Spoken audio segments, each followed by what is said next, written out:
It's an honor and privilege to be here. Of course, I am running for governor of Alabama. My name is Dean Odle. If you haven't heard of me, I am a pastor in Opelika, Alabama. I grew up in Opelika, lived in Montgomery for many years, left for a little while, came back, but I've spent 50 of my 53 years in Alabama. And frankly, I just have to tell you that as a pastor and as a ministry school leader, I really didn't need another job.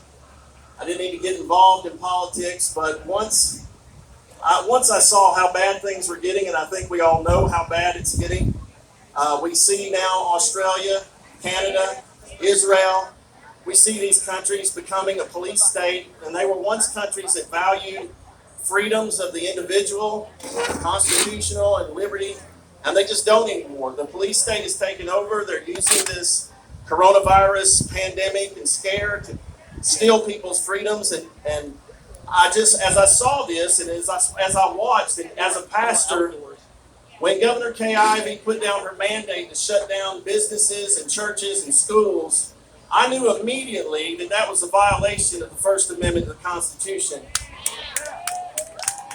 And we didn't shut down our church. I said, if they arrest me, they arrest me, but I'm not shutting down our church because I am not going to give up my First Amendment rights, no matter what the crisis may be.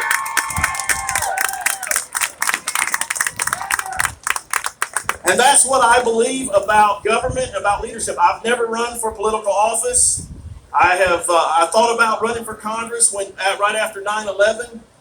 But it just wasn't time. 20 years ago, I was much younger. But when I saw how the coronavirus pandemic was handled by our current leadership, Governor Kay Ivey, even our lieutenant governor, and even our state health director, when I saw them shut down our